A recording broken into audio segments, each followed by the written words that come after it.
پاکستان بننے سے پہلے وہ تمام یورپین جو لوگ تھے ان کے جو جنرل منیجرز ہوتے تھے یا ان کے چیف انجینئر ہوتے تھے یا ان کے چیف کیمسٹ ہوتے تھے یہ سب یورپین تھے.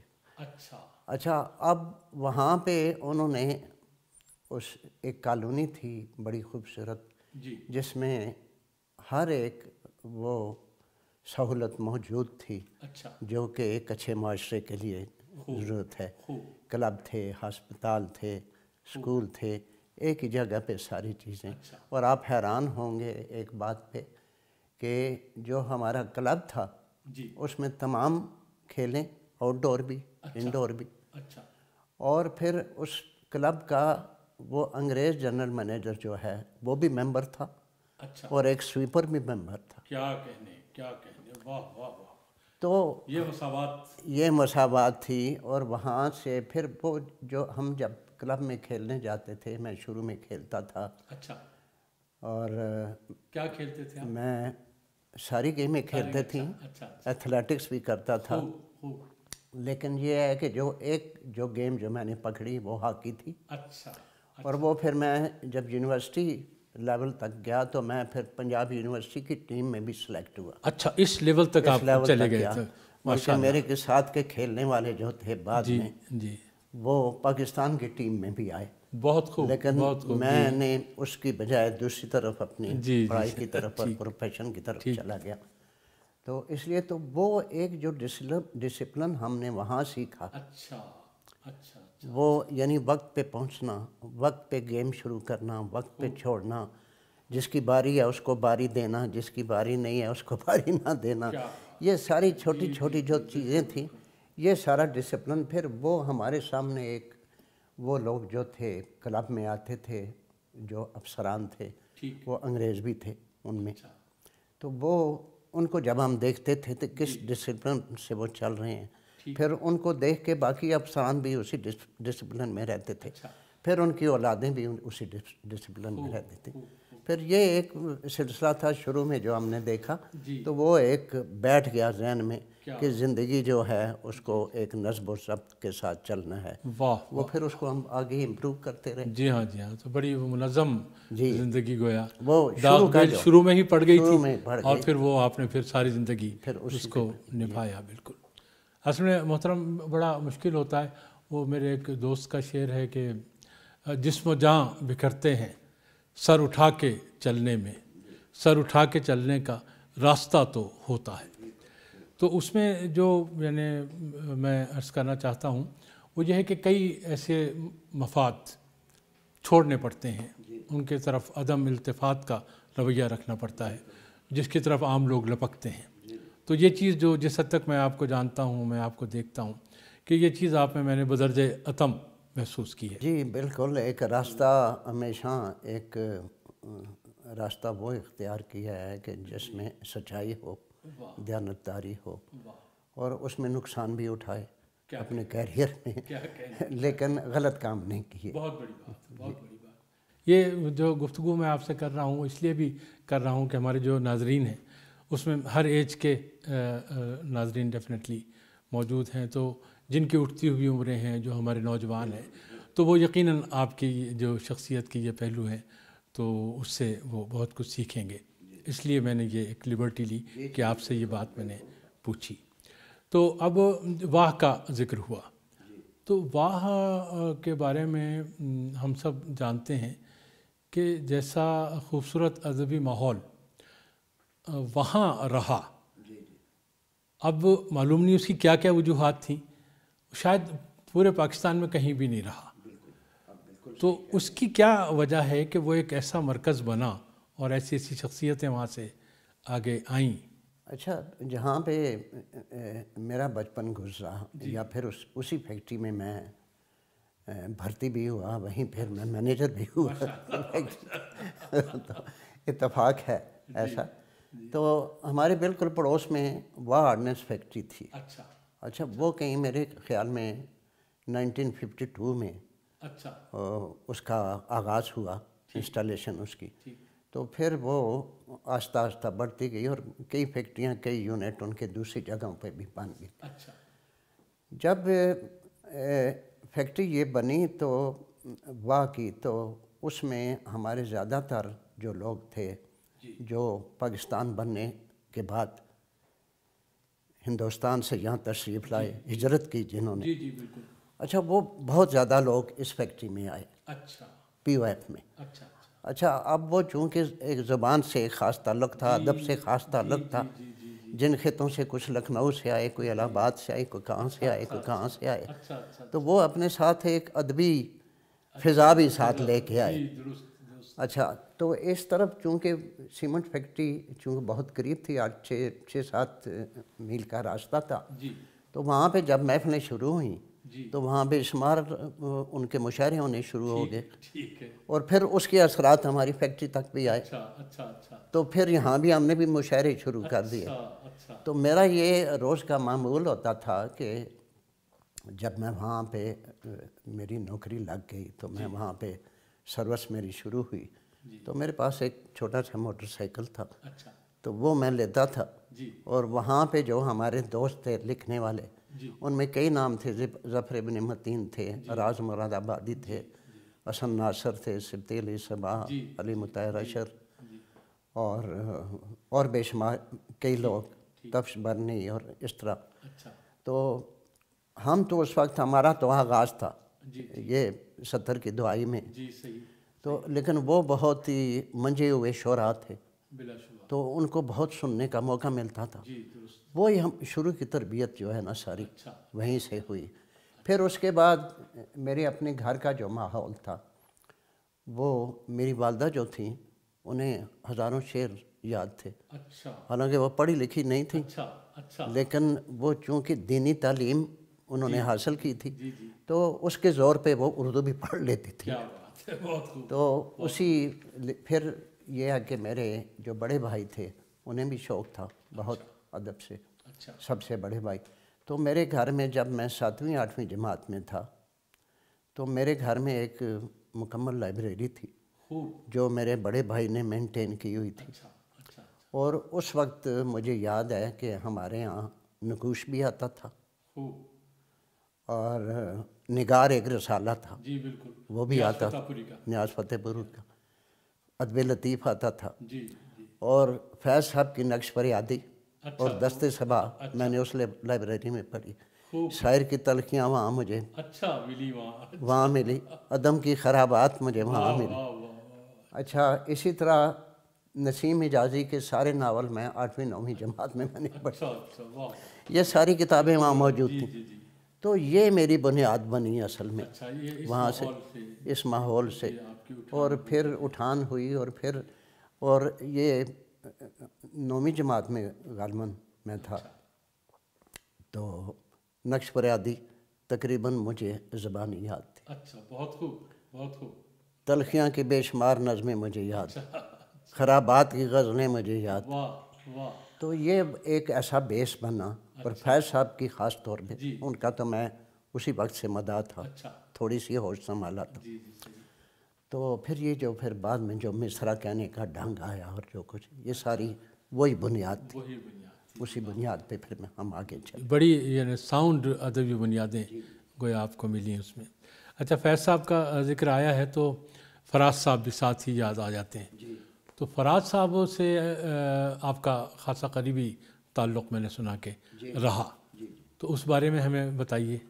جی ہاں، فراز صاحب سے تعلق جو ہے وہ پہلا تعلق تو یہی تھا کہ جب میں وہاں ملازم ہوا واہ میں، تو فراز صاحب، یہ بات ہے 70s کی شروع میں، 71 72، تو اس وقت فراز صاحب جو تھے وہ پورے انڈو پاک میں ان کی غزلیں جو تھیں نا، رنجش سی صحیح اور اب کے بچھڑیں گے تو شاید یہ اس کے، تو وہاں کے ہمارے دوستوں نے یہ کہا کہ جی فراز صاحب کو بلانا چاہیے اور ایک مشاعرہ کیا جائے کلب میں، سیمنٹ فیکٹری کے کلب میں۔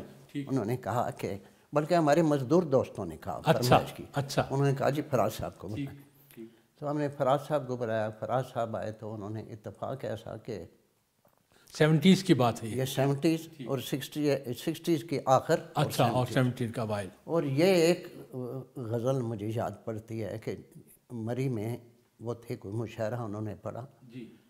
تو پھر یہاں آ کے انہوں نے پڑھی تو انہوں نے کہا یہ غزل میرے راستے میں ہوئی ہے اور میں یہاں پہلی دفعہ سنا رہا ہوں. زندگی کی اب نئی رسمیں بنا دی جائیں گی، جسم ڈھہ جائیں گے، دیواریں اٹھا دی جائیں گی. وہ جو فائرنگ ہوئی تھی کراچی میں تو ایک طالب علم، میرے خیال میں کچھ طالب علم وہاں شہید ہو گئے. اب مکانوں میں مکی ہوں گے نہ آوازوں کے پھول، صرف دیواروں پہ تصویریں لگا دی جائیں. تو یہ غزل پہلی دفعہ وہاں پڑھی ہمارے مشاعرے. تو پھر اس کے بعد تعلق بن گیا. پھر چونکہ میں بھی فنون میں چھپنا شروع ہو گیا تو پھر فراز صاحب کی نظر بھی رہی میری شاعری پہ بھی. تو پھر آگے پھر ظاہر ہے کہ بہت بے تکلفی بھی تھی اور نیاز مندی بھی تھی. کیا کہنے کیا کہنے. فراز صاحب کا جو مزاج ہے دوستانہ روابط کے حوالے سے، اسے آپ نے کیسے پایا؟ دیکھیں جو دوستوں کا بہت خیال کرتے تھے، بہت گھل مل کے رہتے تھے دوستوں کے ساتھ. باہر تو ظاہر ہے کہ وہ تھوڑے ریزرویشن ہوتی، ہاں، لیکن دوستوں میں بہت کھل کر جب بیٹھتے تھے کھل کر بات کرتے تھے. فراز صاحب میں ایک بہت جو ایک خاص بات ان کی شخصیت کی جو مجھے بہت پسند تھی، وہ غیبت نہیں کرتے تھے کبھی بھی. اب کئی دفعہ ایسا ہوا کہ وہاں بیٹھے ہم اکٹھے تو کچھ دوستوں نے کسی شاعر کا ذکر شروع کیا تو انہوں نے روک دیا. انہوں نے کہا نہیں چھوڑیں، اب اور کوئی بات کریں. تو یہ بات ایک بہت بڑی ایک یہ بہت بڑا وصف تھا. اور دوسرا یہ کہ جھوٹ نہیں بولتے تھے، ہمیشہ سچی بات کرنی ہے، اور چاہے وہ سرے گلزار ہو یا سرے دار ہو تو کہنا سچ ہے. یہ بہت بڑی بات، بڑی کردار کی بات ہے، اس میں کوئی شک نہیں. اچھا، آپ یہ فرما رہے تھے کہ اسی زمانے میں، یعنی آپ 70s کی بات ہے اگر، تو بڑی کم عمری میں آپ فنون میں چھپنا شروع ہو گئے تھے. اچھا، تو اس میں جو فنون میں آپ چھپے تو آپ کیا محسوس کرتے ہیں کہ یہ جناب احمد ندیم قاسمی صاحب کی حوصلہ افزائی کی بنیاد پر، اور یا یہ کہ ماشاءاللہ آپ کی اس زمانے میں ہی غزلیں اتنی پختہ؟ 60s میں میں نے لکھنا شروع کر دیا تھا تو 8-9 سال کے بعد میں چھپا ہوں. اچھا، ٹھیک. پہلے میں لکھتا رہا چھوٹے موٹے رسال میں، لیکن وہ سند یافتہ جو پرچہ ہے وہ تو فنون ہی تھا. تو فنون میں آپ چھپ گئے تو آپ ایک اسٹیبلش شاعر بھی ہو گئے. تو وہ جب میں نے ایک مشرقی پاکستان کی علیحدگی جب ہوئی تو اس پہ ایک نظم، میری پہلی نظم وہ تھی. تو ایک نوحہ تھا، وہ مجھے یاد تو نہیں ہے، ہاں. تو وہ انہوں نے چھاپی اور پھر انہوں نے خط بھی لکھا، اس کی تعریف کی، اور پھر انہوں نے کہا کہ آپ، اور پھر اس کے بعد تو یہ تھا کہ اگر 2-3 رسائل میں اگر میں نہ بھیجتا ان کو، میں اس میں سے انہیں مس کر جاتا تو وہ پھر خط لکھتے تھے. یہ گریٹنس کی بات ہے، بہت دن ہوئے آپ کی طرف سے.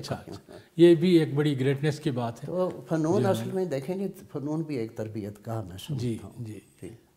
اور فنون نے بہت اچھے شاعر بنائے. بے شک. ٹھیک ہے، بے شک. اور اس دور میں جو میرے خیال میں 62 میں یہ شروع ہوا اجرا اس کا. جی، درست. اور فراز صاحب کی جتنی بھی مشہور غزلیں ہیں وہ ساری فنون میں چھپی. ٹھیک. پھر اس کے بعد اور کئی لوگ ہیں، بے شمار لوگ، بالکل بے شمار فنون میں. اور پورا قافلہ انہوں نے ادیبوں کا جو ہے وہ بالکل بہت بڑی کنٹریبیوشن ہے، بہت بڑی کنٹریبیوشن، اس میں کوئی شک نہیں. اور آپ کے ساتھ تو میں نے یعنی دیکھا کہ معلوم ہوتا ہے کہ بہت قریبی آپ کا تعلق رہا. جی، یہاں آتے تھے آپ کی جو وہ آپ کے، اچھا یہاں آتے تھے آپ کے پاس؟ میرے پاس آتے تھے کئی دفعہ، میرے پاس قیام کرتے تھے. فتح محمد ملک صاحب کے یہاں قیام کرتے تھے. خوب بڑی ان سے قربت اس حوالے سے تھی آپ کی. تو آپ کی تو جو کتاب ہے یادش و خیر، اس کا نام آیا تاخیر، تو اس کا تو یوں سمجھیے کہ پیش لفظ بھی شاید انہوں نے لکھا، ندیم صاحب نے. اور ندیم صاحب نے مجھے خود کہا جب میری کتاب، مجھے انہوں نے کہا کہ آپ کتاب کیوں نہیں لا رہے؟ تو میں نے کہا جی بس تیار ہیں، اب کاغذ تو سارے مذہب کا تیار ہے. تو پھر انہوں نے خود مجھے، ان کی خواہش تھی کہ وہ اساطیر سے میں چھاپوں.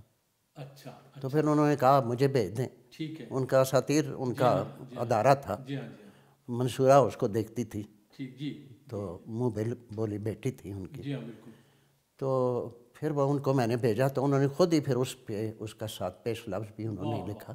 اچھا، تاخیر پر مجھے یاد آیا کہ تاخیر جو کتاب مجھے آپ نے عطا کی تھی، تو اس میں نے دیکھا کہ 1970 سے 2001 تک کا آپ کا سارا کلام ہے، اور یہ خاصا طویل عرصہ ہے. تو یہ جو تاخیر سے آپ کا جو مجموعہ کلام تاخیر آیا، تو پوچھنے کو جی چاہتا ہے کہ ہوئی تاخیر تو کچھ باعث تاخیر بھی تھا. کسی کو اناگیری کا الزام ہم دے سکتے ہیں یا آپ خود اپنے اناگیر تھے؟ میرے خیال میں یہ میں ہی اپنی عدالت کے سامنے. اچھا، تو یہ کیا وجہ رہی؟ اس کی وجہ اصل میں میرا پروفیشن تھا. اچھا. کیونکہ سیمنٹ فیکٹری کی کسی بھی سیمنٹ فیکٹری کی ملازمت انتہائی مشکل ہے. تو میں پھر میری جاب بھی جو پروڈکشن کی تھی، میں پروڈکشن کا انچارج تھا، کوالٹی کا انچارج. تو وہ ہمارا کام شروع ہوتا تھا جب 8 بجے، تو پھر یہ نہیں پتہ ہوتا تھا کہ کب ہم نے گھر جانا ہے. تو وقت کی ایک کمی آپ کہہ سکتے ہیں. ہاں وقت، لیکن شاعری ساتھ ہوتی رہی. یہ نہیں کہ وہ مطلب زندگی کو اس طرح ایک توازن سے میں نے رکھا کہ وہ کام اپنے پروفیشن کو بھی بہت دل و جان سے کیا، بہت اچھا، اور پھر جو اپنا مطالعہ اور جو کچھ لکھنے کا وقت ملا اس کو بھی ساتھ رکھا.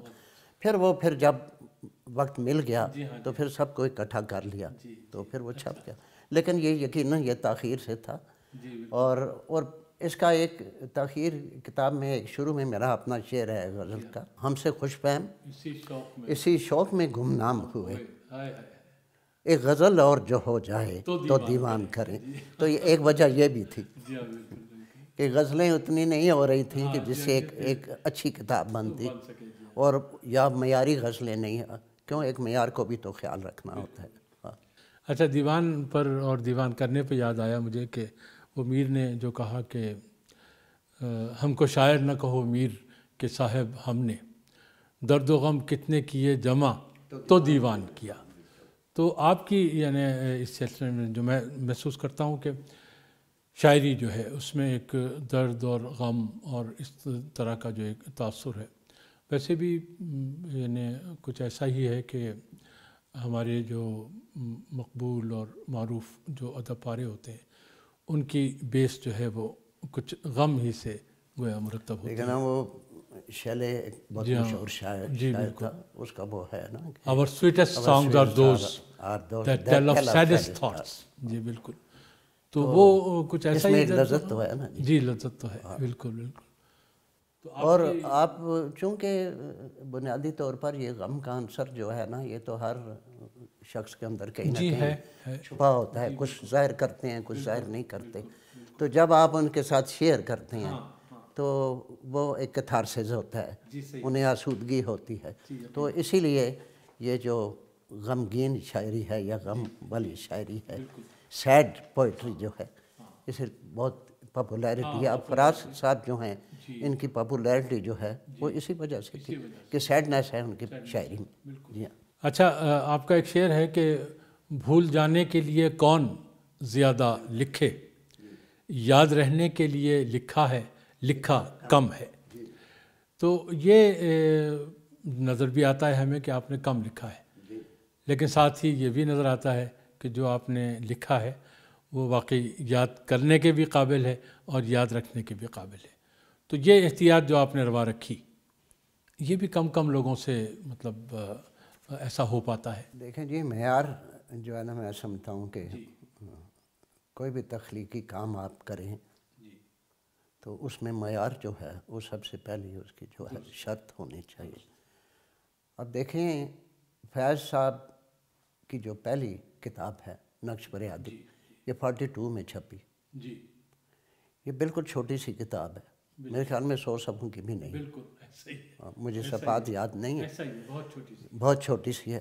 لیکن جب یہ کتاب چھپی تو فیض صاحب بن چکے تھے. تو اس سے یہ یہ بھی چیز ظاہر کرتی ہے.